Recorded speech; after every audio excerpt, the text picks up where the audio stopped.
Hello guys and girls, Voices from the Dark here. Welcome back to Steins. Before we begin, I'd just like to say that I had to replay from a few saves back and got to this point. And I actually got a different mail from Ferris. I think I replied something differently than the other time. And so she was like, when I listen to Phantasm songs at times like these, I sink even deeper into the darkness, yeah? Join me, Kuma. And it's just... strange. I don't even know if this is a song. It's just... oh, there we go. So yeah, she sent me that. Now you know, because I don't know if that's going to be important or not. Ridiculous as it sounds, I can't shake the feeling that I might suck my memories out and fling them into the past. Yeah, we're talking about the time leap machine here. Oh, the machine does have its appeal, of course. We're all tempted by the idea of becoming humanity's first time leapers. Yet the fear of what could happen won out in the end. Perhaps as a way to forget our fears and move on, we decide to hold a celebration to mark the completion of the device. Everyone feels the need to let loose after working so hard on the project. I have Daru order pizza while Karisu and I go shopping for snacks. Oh yeah. Akiba's always had a lack of supermarkets. That hasn't changed even with the anime stores gone. After we finish shopping, Karisu and I walk along the evening streets. That's... she looks like she's got something to say. She keeps stealing glances at me. Are you upset? Upset? She frowns like she didn't expect that question. Finally, she faces this way. About our decision not to attempt the time leap experiment. No, I'm not upset. Humans are temporal beings. That's a Heidegger quote. I was actually relieved when you made the decision not to use the machine. If you hadn't been there, I might not have been able to stop myself. Thank you. What's this? Gratitude? Does she have a fever? I put my hand on her forehead to check. Karisu twitches. What are you doing? You talk like an assistant for a change. I thought you might have a fever. I drop my hand. I'm not grateful to you or anything, okay?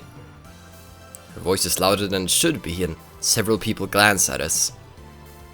Karisu blushes and hangs her head.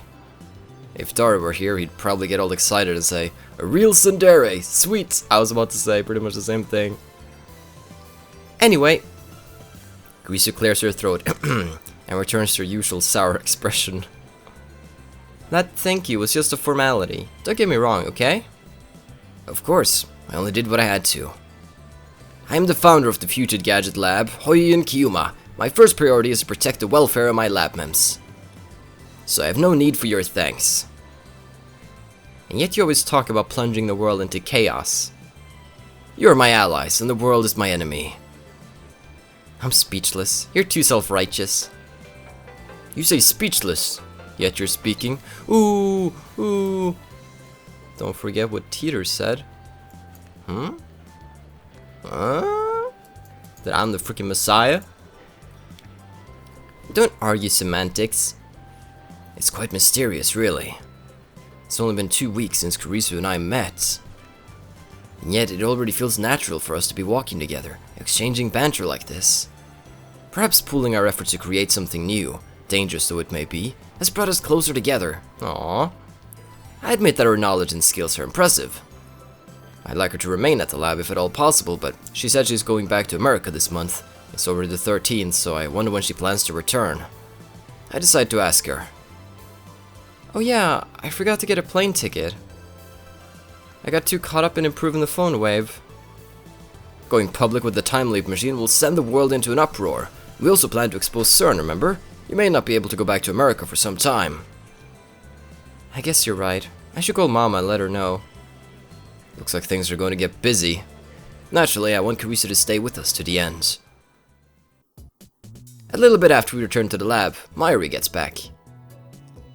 Doo-doo-doo! I'm back! Seems Mayuri went to Lukako's.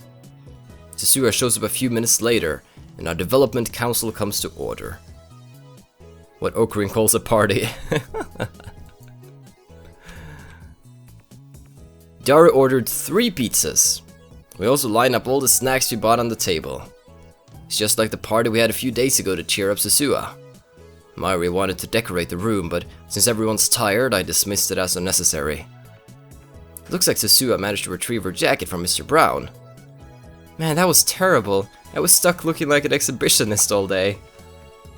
The Brown Tube workshop's closed. Susuha made sure the 42-inch CRT was turned off, so there's no need to fear any malfunction from the time leap machine. A heavy sigh escapes my throat. I realized that I've been tense and nervous since the time leap machine was completed. Now I can finally relax. The topic of the time leap machine has become taboo.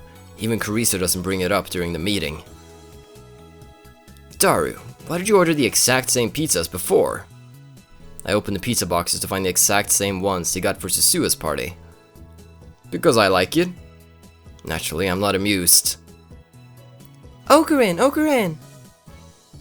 I called Ferris-chan and Luka-chan, but they said they couldn't come. Oh, do they have plans? Ferris-chan has a Reina tournament.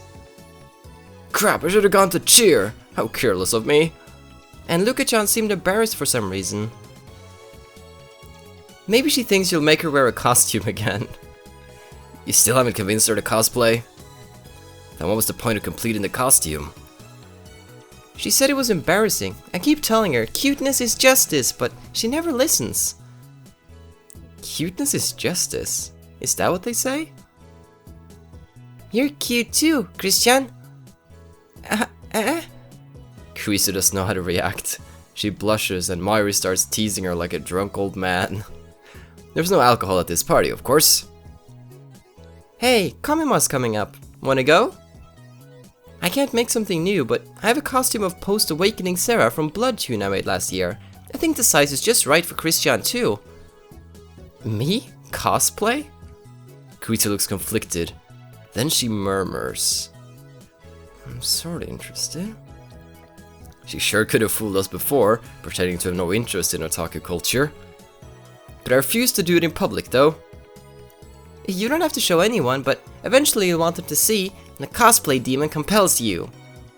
The cosplay demon? That reminds me, Christian, you're always wearing that cute uniform. What school is it from? Oh, this? Kurisu lifts up her necktie. I attended Ayamain for about 2 weeks. I modeled this outfit after the uniform. Excuse me. Fictional. Ayamain Women's Academy, a private school for girls in the Kuronshinta neighborhood of Tokyo, an academic powerhouse. Ayamain is a popular destination for foreign exchange students. Oh, their uniform is really cute, but you made it even cuter. You might have a really good design sense. Fabulous! I'll bring the costume tomorrow, okay? Will you try it on then? Sure. Looks like Kurisu approves that the cuteness is justice philosophy. When's the photo shoot? Good to know you're still a pervert, Hashida. Come on, it's Bloodtune Sarah. She's got Panmoro going on. Panmoro? It means her panties are completely exposed. No way! It's okay. You might not know this, but last year there was a really popular saying. They're not panties, so it's not embarrassing. It's plenty embarrassing, trust me. Wear it, okay? It's a promise. Maybe you shouldn't bother. Susuha speaks, her tone sharp. She's scowling at Kurisu again. Suddenly the atmosphere in the room changes, like there's some hostility here. Okay, that's badass. I approve of that picture. Very nice. You're asking for trouble by trusting Makisa Kurisu. What's that supposed to mean? Naturally, my strong-willed assistant doesn't want to back down from a fight. Sparks fly between the two girls. It's like episode 5 of Kitaba Shoujo, when we had Lily and Susuna go at it. Just now it's Makisa and Susuha. I've been meaning to ask, did I do something to you? Not to me, but I know everything you've done. What do you mean? I've done nothing to be guilty of. Perhaps, but I know your true nature. Wow, you can see into my heart? That's groundbreaking technology. I'd love to hear how it works. It's not science, it's a prediction. So you're just making it up. I know. Uh-oh, we got a situation here. Okurin, Mayuri clings to me with teary eyes. stop them from fighting. This looks like a job for the one and only Hoi and Kyuma. I insert myself between the two girls. Insert myself. Break it up, you two. I, Hoi and Kyuma, shall decide this dispute.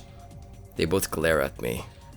Although I'm afraid for my life, I harden my resolve. The mission must succeed. First, I focus on Kurisu. Assistant, I didn't race you this way. You didn't race me at all. If you want to become a true mad scientist, you must learn to keep your emotions in check, even as you cackle your way to victory. Nobody asked you, and I'm already a scientist.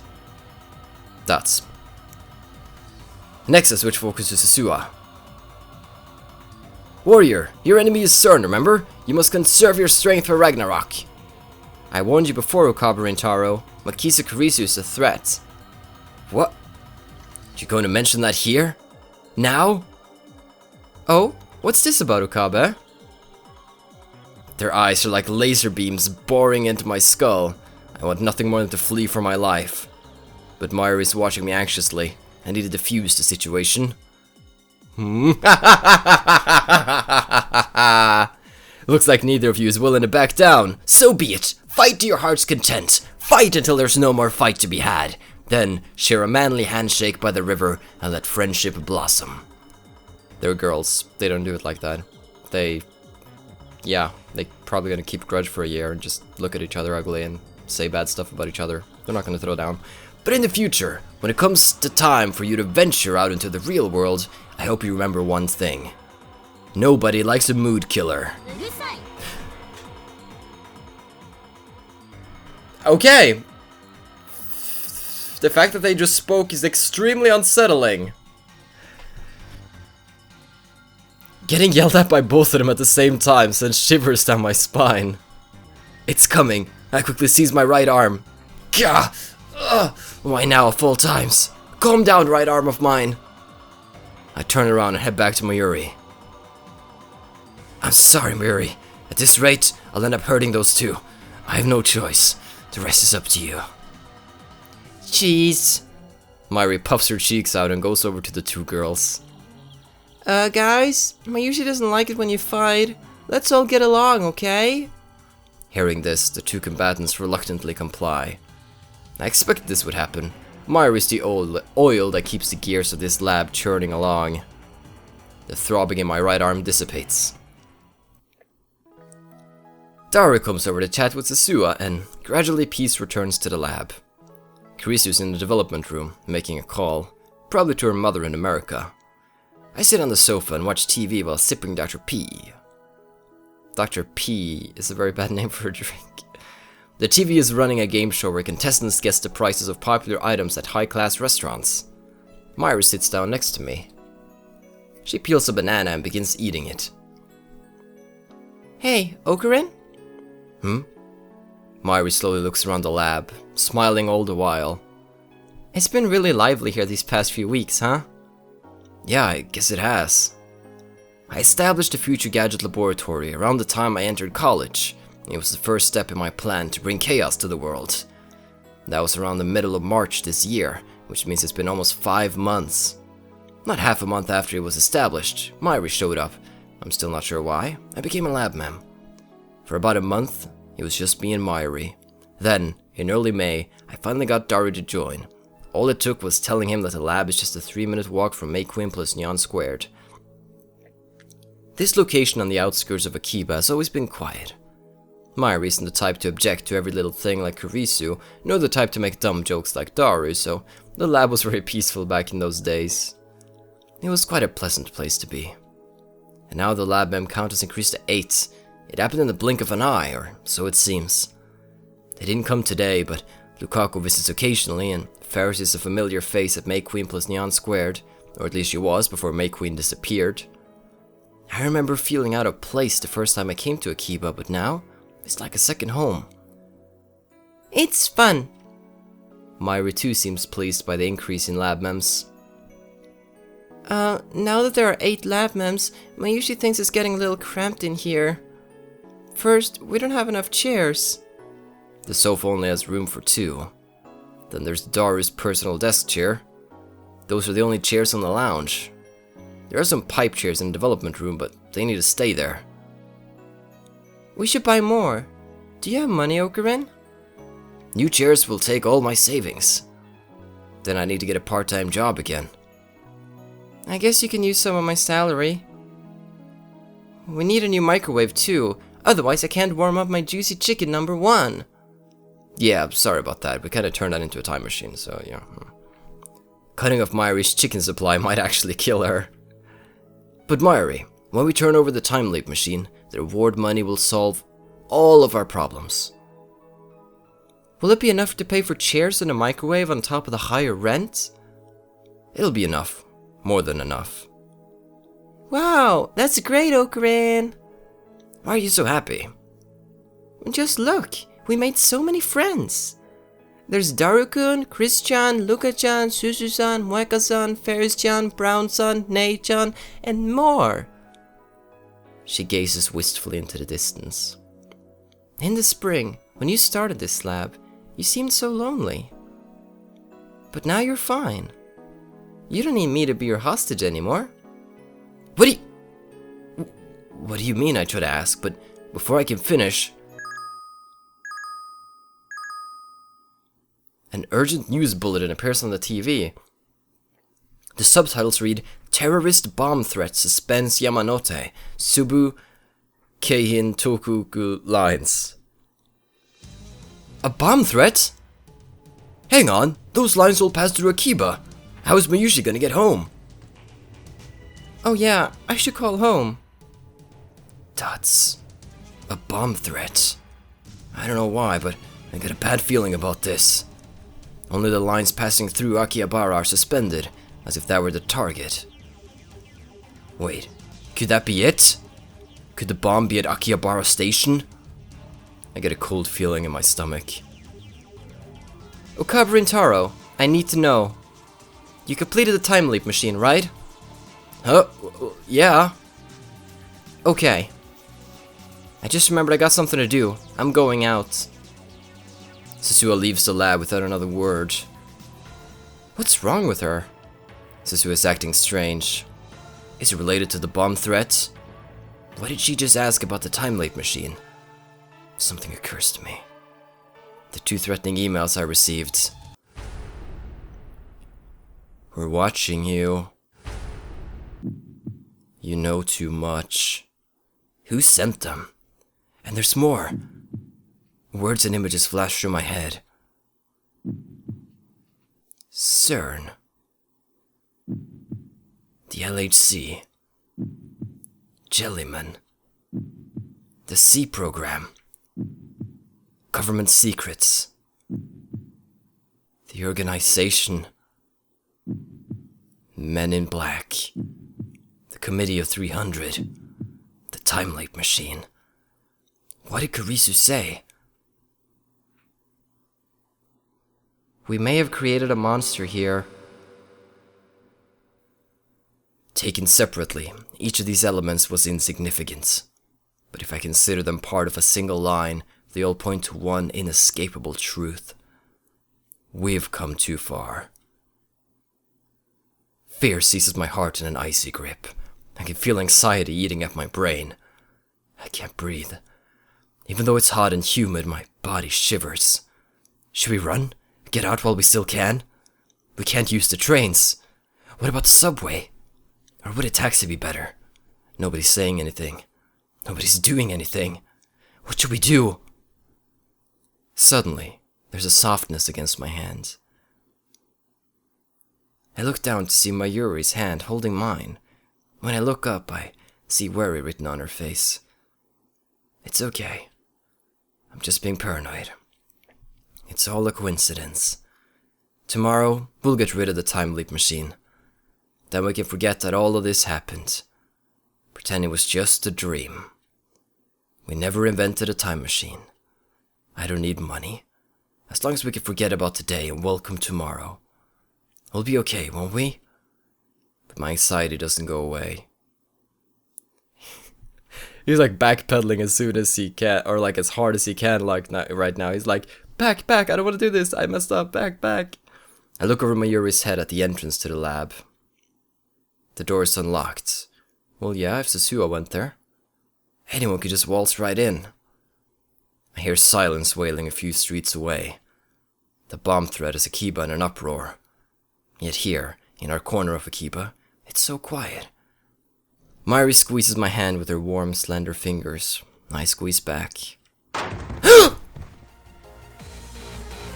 Holy shit!